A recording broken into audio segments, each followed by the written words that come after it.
Hi, my name is Jonathan, and this video is about the Lunar Sabbath, also known as the Lunar Week. A little bit about myself. I come from a Christian background. I started learning the Bible when I was 5 years old.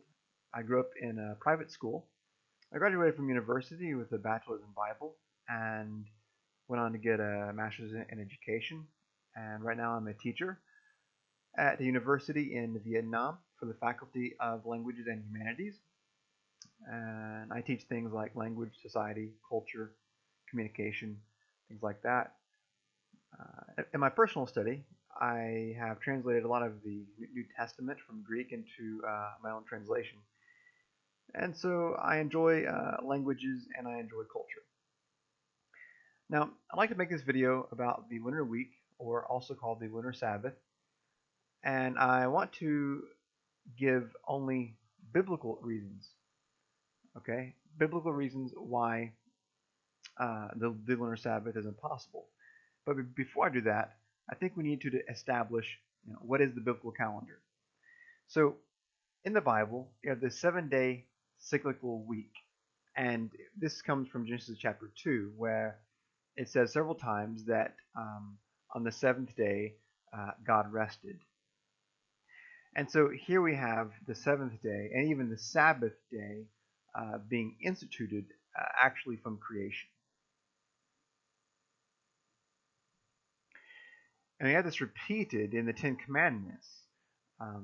It gives the reason why there's a Sabbath day or the seventh day. And the reason is because it is a remembrance of creation.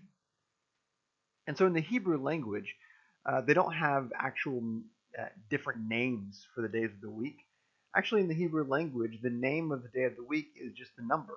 So in Hebrew, you'd actually say something like the first day of the week, the second day of the week, the third day, the fourth day, the fifth day, the sixth day, and then the seventh day is not numbered, but it is called Shabbat. And so in Hebrew, the days of the week are numbered for their names, but then the seventh day has a special name, Shabbat. And this is also the same in several other different languages.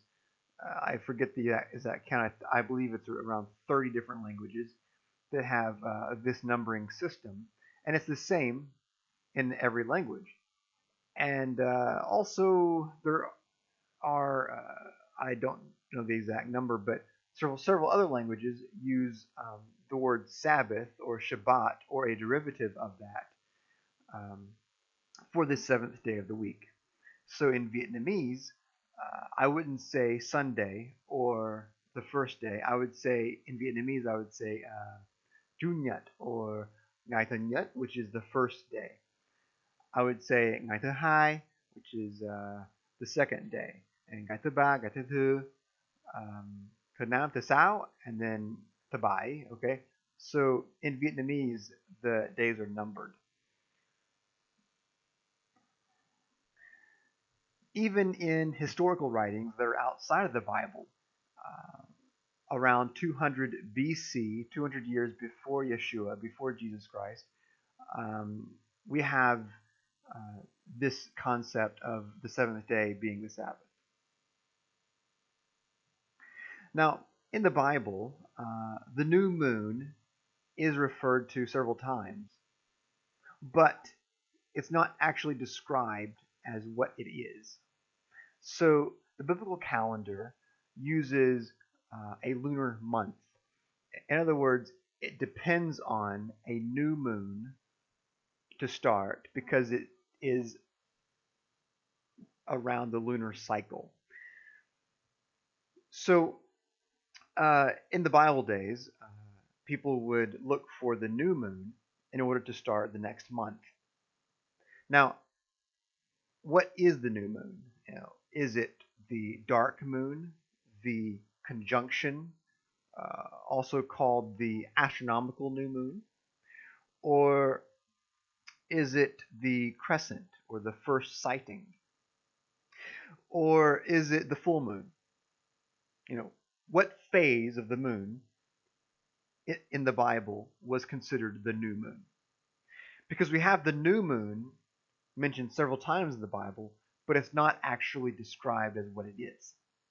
And why is that? Well, I think the reason why it's not described as what it is because at that time in history, it was obvious, it was clear, it was common knowledge, it was understood, it was given. Everyone knew, you know, that the new moon was this, and everyone knew that. So we have to look actually outside the scriptures in order to know what the new moon was. And I've chosen Enoch chapter 73 for this purpose. Now, you could look through a plethora of historical documents, history of new moon sightings and reports, all the way back hundreds of years before Christ, 200 BC, 200 years before Yeshua, during Yeshua's day, and after his day, for historical documents, records about what the new moon is. But I chose Enoch because this particular text, whether you believe it is scripture or not, I don't think it's scripture, but I do think it has a lot of historical value because it reflects what people thought before the time of Yeshua, Jesus, during that time, and after that time. And I chose this text because it describes the entire lunar cycle in detail.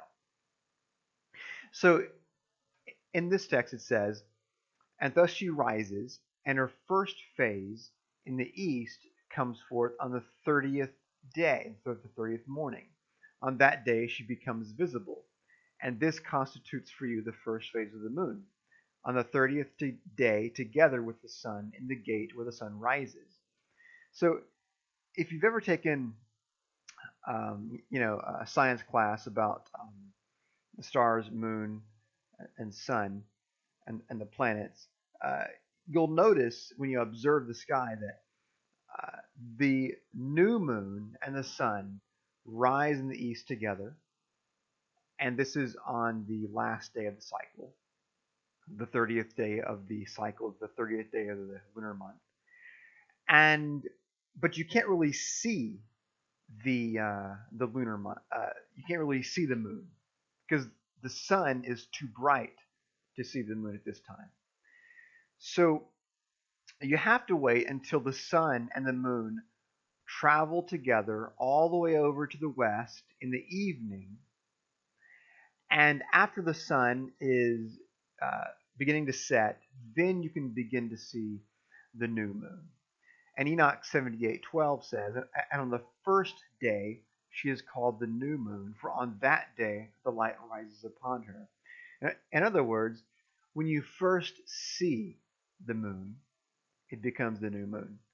And so the evening becomes the first day of the lunar month, the first day of the lunar cycle. Enoch continues and describes the halfway mark of the cycle. It says, "And she is completed exactly on the day the sun descends in the west, and when at night she ascends from the east and shines all night till the sun rises opposite her, and the moon is seen opposite the sun." So if you've ever noticed, about halfway through the lunar cycle, when the moon is becoming full or is almost full, you'll notice that it is opposite in the sky with the sun. And so when the sun is setting, the moon will be rising. And this happens around the middle of the month, the lunar cycle. And so when you see this happening, it is exactly the middle of the cycle. She is completed exactly, and her light is full. And she is exactly opposite the sun.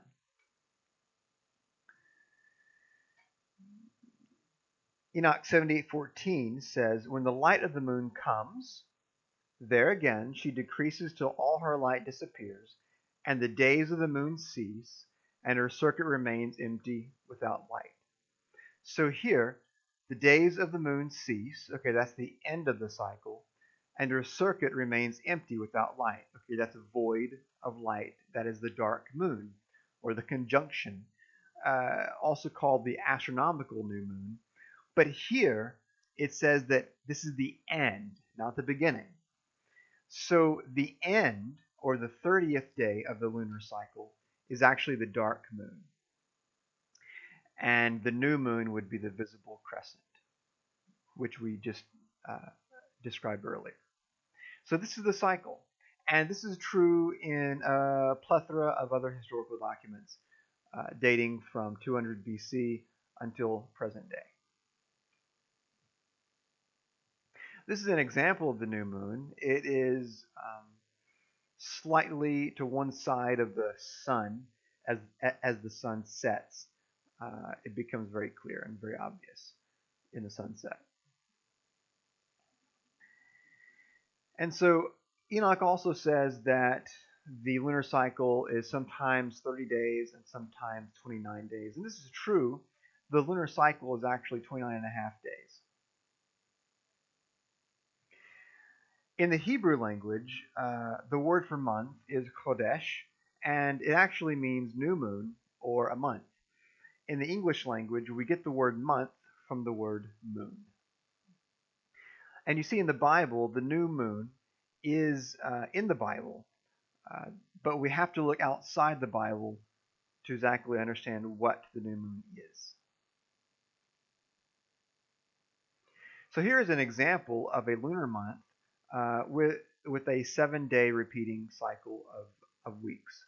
So we have the first day is Sunday and the Sabbath day is Saturday, and it's like that the whole month, and it's like that continuously because the 7-day is a recurring, unending cycle. And then you have the lunar month, and the lunar dates vary on which day they fall. Just like on the Gregorian calendar, on the calendar we use today in our daily life, the numbers will vary on which days they fall. So too with the lunar month. Okay, so on this particular example, on the evening of the 4th day of the week, Wednesday, we see the new moon sighted, and it's supposed to be actually sighted from Israel, but it's sighted. And then on the 5th day, Thursday, that's the first day of the new month. Now, let's get into the lunar week or lunar Sabbath calendar. This calendar has been becoming pretty popular among the Messianic movement, particularly with people that don't have deep roots or background in Hebrew and in Jewish culture, because they're seeking the truth and they're seeking the Hebrew calendar, and they come to this incorrect conclusion of a lunar week or lunar Sabbath. Now, let me explain how this works. On this calendar, we have not only the month dependent on the lunar cycle, but also the week dependent on the lunar cycle. And so when there's a new moon, or at the beginning of the moon's cycle, not only does the month begin, but also the week begins. And so you see that in this example, on the 6th day of the week, which would be like our Tuesday or something, the week resets. Why? Because you have the dark moon, or the conjunction, and on this calendar, this is the new moon. Okay, the conjunction, the dark moon, the astronomical new moon is the new moon. Now, this violates all of recorded history when it comes to Israel and the Jewish people.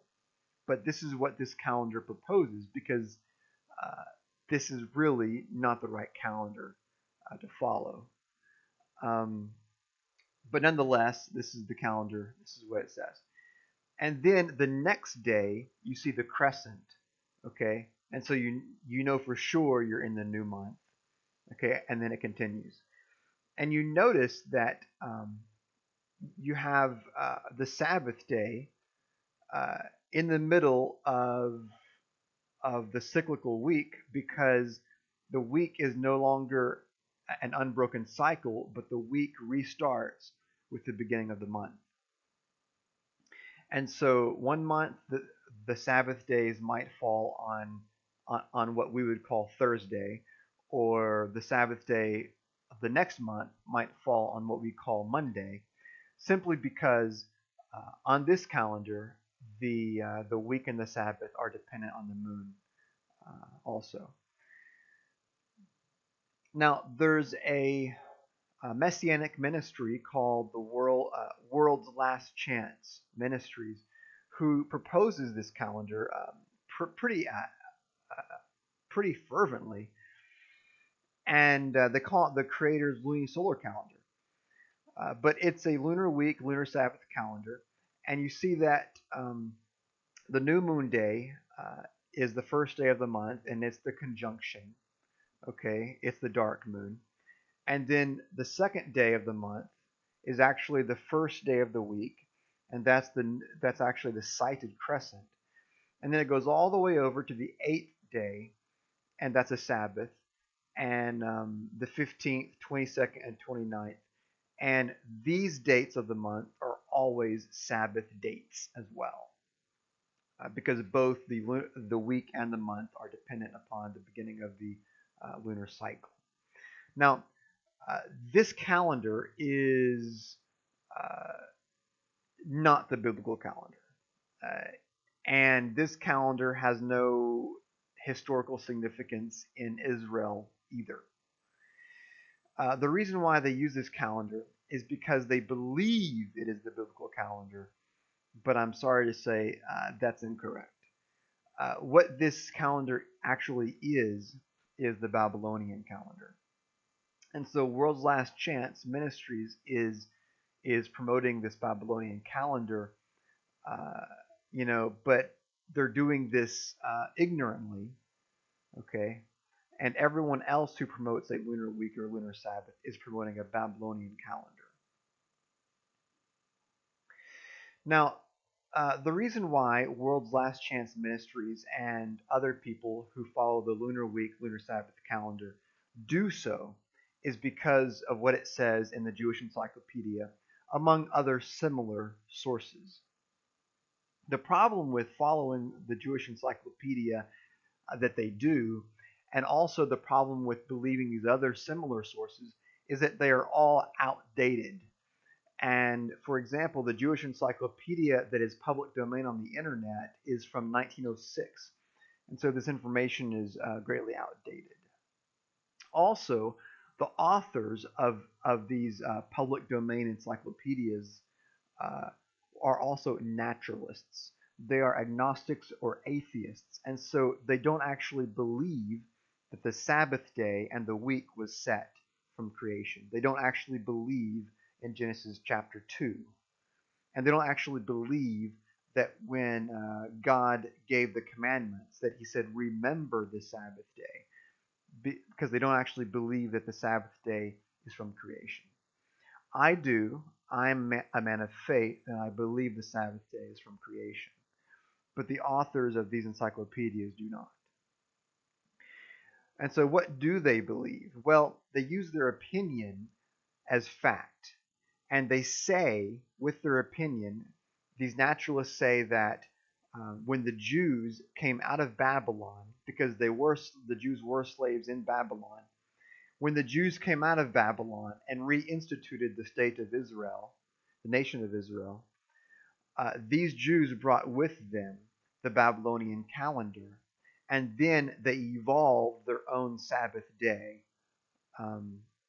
from the Babylonian calendar, and they evolved the 7-day cyclical unbroken cycle week from the Babylonian calendar. So when World's Last Chance Ministries and other people say they want to go back to this lunar week or lunar Sabbath calendar, what they're saying is they want to go back to the Babylonian calendar.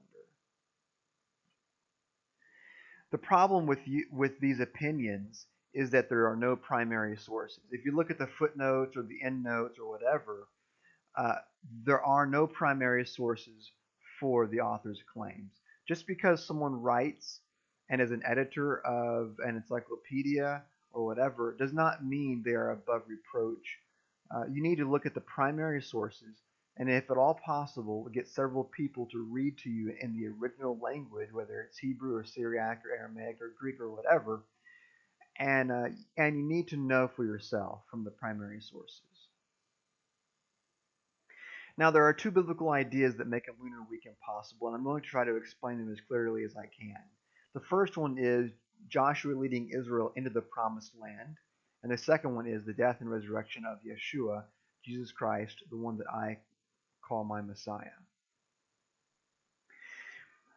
Before we get into this, in Joshua, we need to know something about the spring holy days in the Bible and the spring biblical feasts. So we're going to go to Leviticus 23. It says that these are the appointed times of Yehovah, holy convocations, which you shall proclaim at the times appointed for them. In the first month, on the 14th day of the month, at twilight, is Yehovah's Passover. And so we see the first of the spring holy days in the Bible is the 14th day of Passover. Actually, this happens around April or March, depending on when you would have this calendar year begin in the Bible.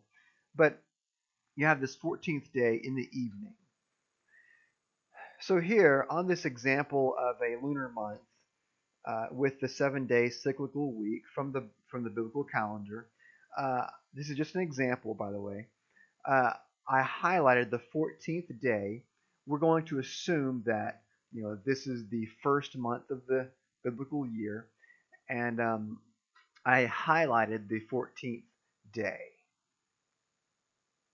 Let's continue.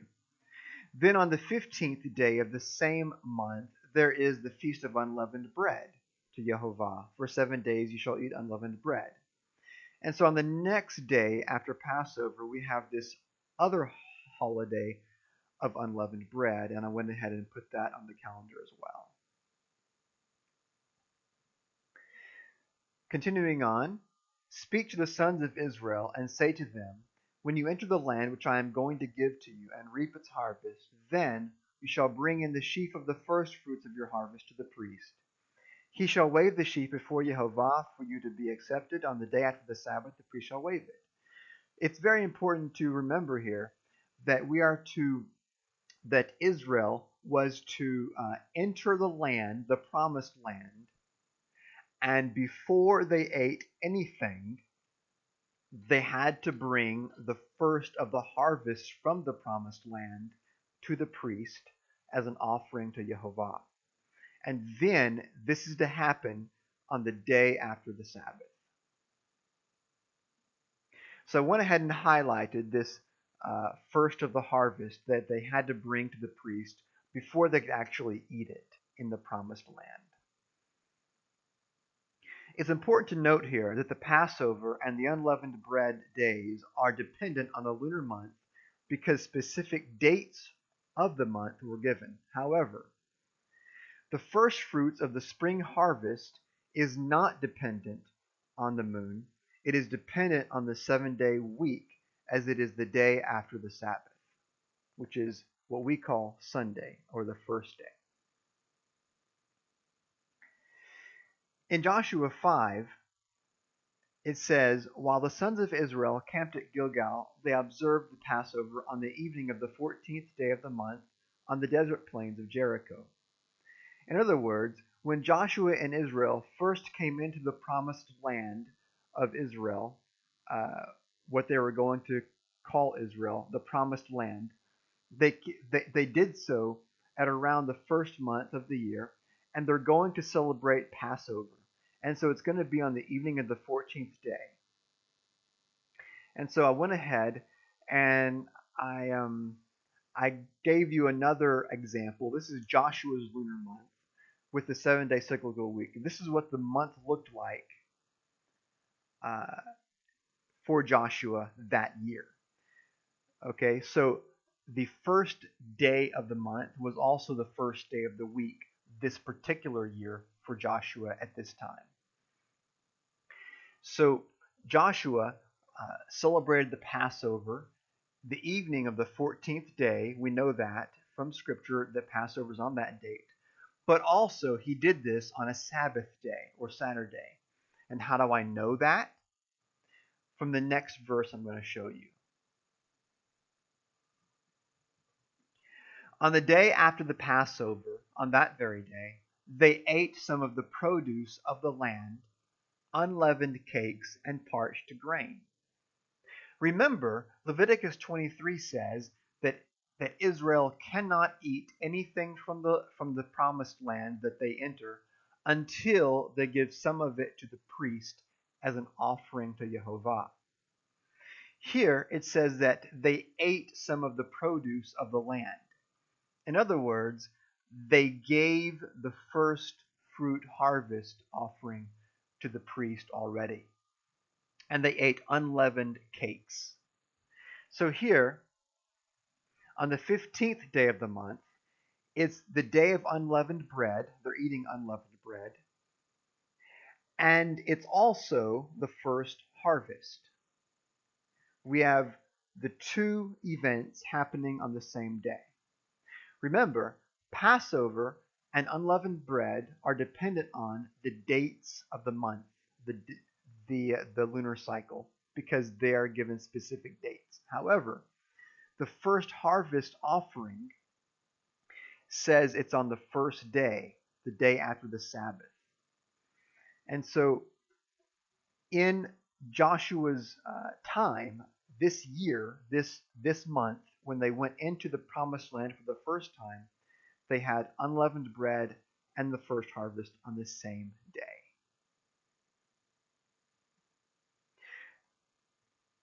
Now let's look at what this event might have looked like using the lunar week or lunar Sabbath calendar promoted by WLC and World's Last Chance Ministries and other people. You have the Passover on the 14th. This is true. Unleavened bread on the 15th, and this is true. Now, first harvest has to be on the first day of the week. But in Joshua's year, that month, this cannot be. Joshua's year, this month, unleavened bread had to be on the same day as the first harvest.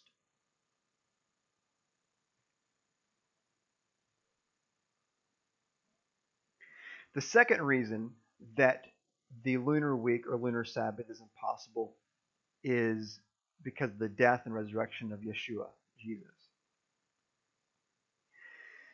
John chapter 19 says that it was the day of the preparation for the Passover.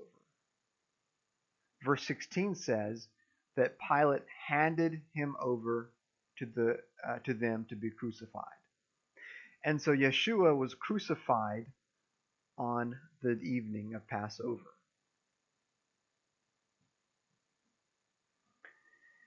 Matthew 12 says, just as Jonah was 3 days and 3 nights in the belly of the fish, so will the Son of Man be 3 days and 3 nights in the heart of the earth.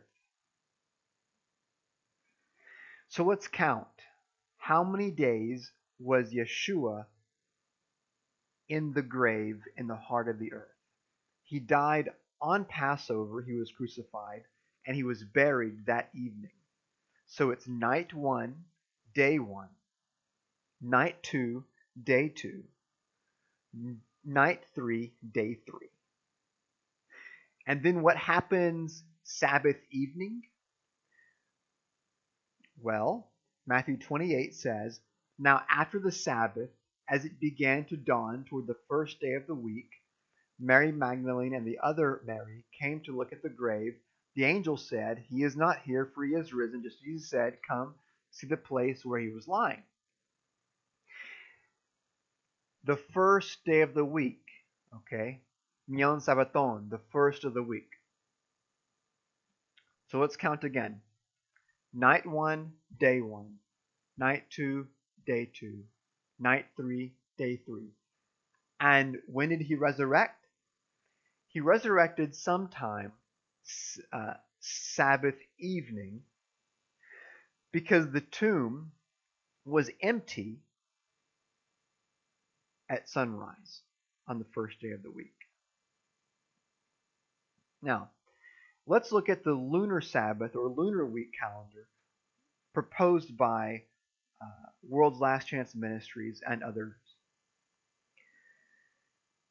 We have night 1, day 1, night 2, finished. Uh-oh. We have the crucifixion on Passover, the resurrection, and the empty tomb. It is an impossibility. So you see, this Babylonian calendar that World's Last Chance Ministries and other people are trying to pass off as the biblical calendar is not very biblical at all. In fact, not only is it not biblical, but it has no historical evidence whatsoever to have been used by the Jews at any time in their history. If you want a complete, not complete, but if you want an exhaustive list of quotes and sources from history regarding how the lunar Sabbath is not the biblical calendar, please go to leah.com/lunar Sabbath. You may also get more information from me on my blog, jonathansdocs.com, or you can listen to the audio blog from Nehemiah Gordon at nehemiahswall.com. Thanks for listening, and have a great day.